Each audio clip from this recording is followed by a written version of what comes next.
warahmatullahi wabarakatuh. Baiklah, pada kesempatan ini saya akan menjelaskan mengenai cita-citaku, hebatnya cita-citaku. Sesuai dengan yang dibutuhkan di dalam needs assessment, yaitu mengenai cita-citaku, yaitu merupakan dalam bagian bidang karir. Karir selanjutnya atau karir peserta didik selanjutnya. Next. Pengertian. Cita-cita bukanlah sekedar perwujudan harapan masa kecil. Cita-cita adalah bagian dari perkembangan karir manusia. Cita-cita bukanlah hanya khayalan anak-anak tentang masa depan. Jadi, cita-cita di sini ialah sesuatu harapan yang biasanya dimulai dari kita saat kecil dan akan dikembangkan ketika kita memulai jenjang pendidikan, dimulai dari kita SD, SMP, SMA. Nah, gunanya kita belajar atau melanjutkan pendidikan kita ialah untuk mendapatkan cita-cita atau impian yang kita impikan selama ini sehingga dapat tercapai. Jadi bukan hanya sekedar khayalan, akan tetapi perlu juga usaha untuk menggapai impian tersebut sehingga mewujudkan suatu cita-cita yang nantinya jika kita sudah dapat cita-cita tersebut akan menjadi sebuah profesi atau karir kita di masa depan. Next. Motivasi tentang cita-cita. Gantungkan harapan kalian setinggi langit dan kejarlah. Jika kalian tidak menggapai matahari, kalian akan tersangkut di pepohonan atau di atas gunung yang tinggi, atau bahkan mencapai bintang. Ada juga motivasi dari Pak Insinyur Soekarno. Gantungkan cita-citamu setinggi langit, bermimpilah setinggi langit. Jika engkau jatuh, engkau akan jatuh di antara bintang-bintang. Apa makna dari motivasi ini? Artinya, jika kita bermimpi, jangan setengah-tengah dalam bermimpi. Bermimpilah yang tinggi, karena ketika kita jatuh, kita juga tidak akan jatuh terhempas ke bumi. Akan tetapi, kita akan terjatuh di antara karir yang lebih baik lagi. Nah, jadi untuk bermimpi, janganlah memiliki niat hanya setengah saja. Usahakan yaitu maksimal dan usahakan juga usaha yang kita buat itu harus semaksimal mungkin untuk mendapatkan cita-cita tersebut. Misal, jangan bercita-cita hanya menjadi seorang anak pedagang, tapi bercita-citalah menjadi seorang pedagang tersebut. Jangan berhenti hanya pada satu cita-cita, jangan puas hanya pada satu profesi saja, tapi harus terus berusaha untuk mencapai profesi tertinggi. Misal, saya memiliki cita-cita seorang guru, akan tetapi saya tidak boleh puas hanya menjadi seorang guru, tapi kita harus lebih berusaha lagi, misal menjadi seorang kepala sekolah, menjadi seorang wakil kesiswaan, sehingga jika kita tidak bisa mencapai kepala sekolah, kita masih bisa menjadi seorang kesiswaan. Artinya jangan takut bermimpi, karena kita akan terjatuh di antara bintang-bintang juga nantinya. Next.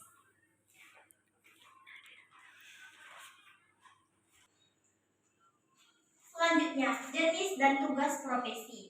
Ada banyak sekali jenis cita-cita yang ada dalam masyarakat kita. Ada yang jenisnya dalam pendidikan, dalam kewirausahaan, wira swasta, atau juga ada dalam bidang pertanian, perdagangan, atau juga kelautan. Tetapi di sini saya hanya membuat contoh kecilnya saja. Yang pertama, dokter. Dokter berarti cita-cita dalam bidang kesehatan yang bertugas menjamin, menjaga, dan menyelamatkan kehidupan seseorang. Dokter di sini bisa bertugas di mana saja, baik dalam lingkungan kecil maupun lingkungan besar. Lingkungan kecilnya seorang dokter bisa bekerja di puskesmas.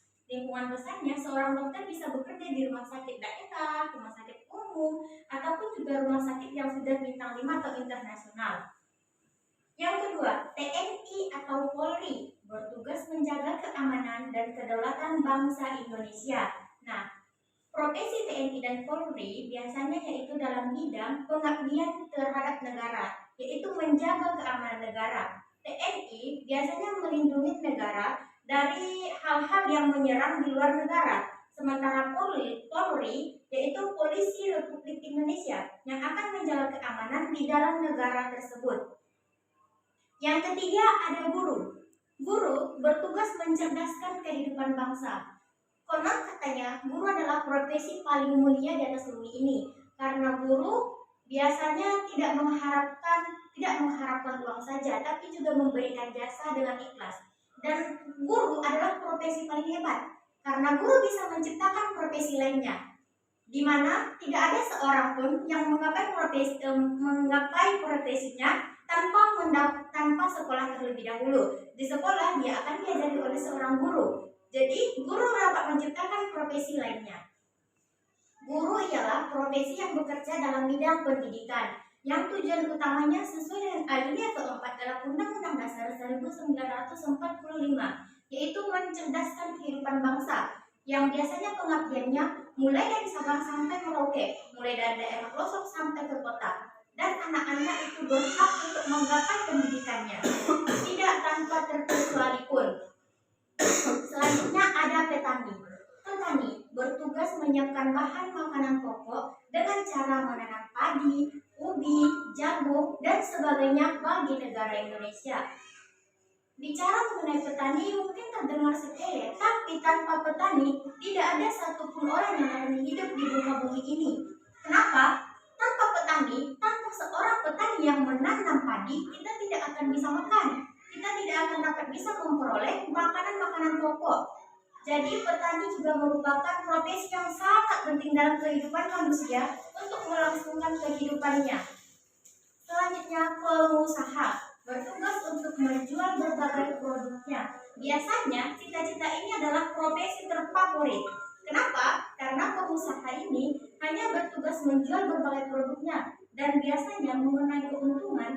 Profesi pengusaha lah yang memiliki keuntungan paling banyak. Sementara sekarang dalam zaman modern dan dalam zaman era digital, menjadi pengusaha peluangnya sangat banyak. Karena untuk produk sekarang juga bisa dipasarkan secara online. Tidak hanya secara langsung saja, kita bisa memasarkan melalui gadget, melalui jaringan internet, berbagai aplikasi, sehingga keuntungan yang dapat diraih saat menjadi pengusaha itu lebih besar kemungkinannya. Itulah berbagai jenis profesi dan juga berbagai tugasnya. Masih banyak lagi profesi yang ada di dunia ini dan masih banyak bisa lagi. Yang saya jelaskan ini hanyalah beberapa dan gambaran bagi adik-adik ke depannya. Next.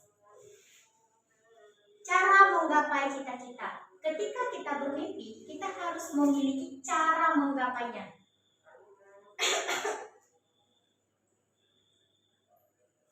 Nah, yang pertama yaitu caranya jaga dan tumbuhkan cita-cita Anda dengan cara tidak merasa puas. Dengan cara tidak merasa puas, setelah Anda mendapatkan sedikit kenikmatan, namun tetap menjaga dan mengembangkan apa yang telah Anda dapatkan. Seperti yang saya katakan tadi, dalam meraih cita-cita, kita butuh usaha yang maksimal. Misal, ketika kita sudah SMA, kita sudah lulus SMA, kita tidak boleh berpuas hati hanya menjadi lulusan SMA, tapi kita perlu melanjutkan pendidikan yang lebih tinggi lagi, yaitu misalnya kuliah. Karena dengan berkuliah kita akan semakin dekat dengan apa yang kita cita-citakan. Dan zaman sekarang untuk kuliah sudah mudah, banyak beasiswa dimanapun. Jadi jangan jadikan alasan untuk tidak berkuliah, untuk tidak dapat menggapai cita-cita. Karena sesungguhnya kesuksesan itu diraih oleh seseorang yang rajin. Dan alasan itu hanyalah untuk orang yang malas saja. Jadi tidak ada yang tidak mungkin untuk kita capai. Seperti kata pepatah bahasa Arab, manjar dawajada. Siapapun yang bersungguh-sungguh pasti bisa mencapainya, pasti dia akan sukses. Yang kedua, kembangkan kepribadian Anda untuk menjadi lebih baik lagi. Orang yang sukses adalah orang yang mau dan berusaha untuk menjaga kepribadian yang baik dan mau untuk mengembangkan sampai dirinya benar-benar telah mampu untuk mewujudkan cita-citanya. Kepribadian yang dimaksud di sini yaitu, misal kita memiliki pribadi orang yang lemah. Ketika kita merasa pribadi kita lemah, kita harus mengembangkannya sehingga kita menjadi pribadi orang yang lebih kuat lagi. Atau misal kita memiliki bakat dalam berkomunikasi. Nah, jadi kita bisa mengembangkan bakat kita tersebut dengan menjadi MC, menjadi membuka sebuah usaha, atau juga menjalin pertemanan dengan banyak orang atau masuk ke dalam berbagai organisasi sehingga kita memiliki kepribadian yang lebih baik lagi dan kita dapat lebih dekat untuk menggapai cita-cita yang kita inginkan nantinya. Artinya Artinya di sini kita harus lebih melatih skill yang kita miliki, baik soft skill ataupun hard skill kita. Yang ketiga, berpikir maju. Banyak orang yang merasa bahwa dirinya adalah yang terbaik di antara yang lain. Perspektif semacam itu harus dihilangkan. Kuatkan keyakinan Anda dan selalu berhati-hati. Ya, benar sekali. Zaman sekarang banyak sekali orang yang merasa dirinya sudah hebat. Padahal di atas langit masih ada langit. Artinya di atas orang hebat masih ada orang yang lebih hebat daripada kita. Sehingga kita harus tetap berpikir maju. Yaitu jangan stop di situ saja. Kita tidak boleh berhenti dalam suatu langkah saja. Kita harus tetap melangkah apapun yang terjadi. Berpikir maju. Misal, kita merasa puas bahwa kita sudah menguasai suatu bidang. Padahal kita tuh harus mengembangkan bidang tersebut. Berpikir lebih maju, misal dengan menguasai teknologi, sehingga kita dapat mengembangkan apa yang sedang kita kerjakan melalui teknologi juga, atau dengan menambah pertemanan kita, sehingga lingkungan circle pertemanan kita menjadi lebih luas. Kita memiliki banyak kenalan, sehingga kita juga dapat memajukan apa yang selama ini sedang kita usahakan. Selanjutnya, yang keempat, kembangkan kemampuan yang telah Anda miliki sampai Anda benar-benar tidak kuat untuk mengembangkannya. Nah, maksudnya di sini yaitu kembangkan kemampuan yang sudah kamu miliki. Misal, kita ini memiliki cita-cita seorang pejabat. Awalnya, tak hanya menjadi pejabat daerah saja, akan tetapi dengan terus mengasah kemampuan kita, kemampuan politik, kemampuan berkomunikasi, kita terus mengembangkannya dari pejabat daerah menjadi seorang gubernur, dari seorang gubernur menjadi seorang DPR. Jadi sampai kita benar-benar tidak kuat untuk mengembangkannya, sampai siapa tahu kita bisa menjadi seorang presiden. Jadi kita sudah mencapai puncak dari mengembangkan kemampuan yang kita miliki.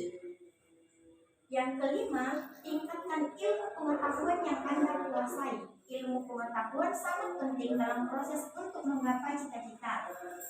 Maka dari itu, tingkatkan ilmu pengetahuan Anda agar cita-cita yang Anda inginkan bisa terwujud. Nah, misal, kita harus meningkatkan ilmu pengetahuan kita. Misal nih, saya jago dalam IPA. Sementara dalam menggapai cita-cita saya dokter. Dalam menggapai cita-cita dokter, saya tidak hanya harus jago IPA, saya juga harus pintar bahasa Inggris, saya harus pintar matematika, atau saya juga harus pintar dalam berkomunikasi karena butuh untuk bekerja sama dengan sebuah tim. Jadi meningkatkan ilmu pengetahuan itu sangat penting agar dapat mewujudkan cita-cita kita. Dan untuk meningkatkannya kita harus terus berlatih, terus rutin belajar, dan terus juga melatih skill-skill yang kita miliki. Misal kita tidak jago berbahasa Inggris, kita mengikuti les bahasa Inggris, kita mengikuti les TOEFL, dan lain sebagainya. Yang keenam, supaya cita-cita yang akan Anda raih. Dengan begitu Anda akan meraih kebahagiaan dan cita-cita yang Anda inginkan. Seringkali kita melihat seseorang sudah memiliki suatu profesi atau suatu pekerjaan, dia tidak menyenangi pekerjaan tersebut. Bahkan seringkali dia merasa jenuh, tidak bahagia, atau bahkan seringkali berpikir untuk berhenti dari suatu profesi tersebut. Maka untuk menanggulangi hal tersebut, kita harus menyenangi apa yang menjadi cita-cita kita. Misal, cita-cita saya menjadi seorang guru, tapi tiba-tiba saya mendaftar menjadi seorang TNI. Tentu saya tidak akan senang dalam menjalaninya dan tentu tidak akan bahagia.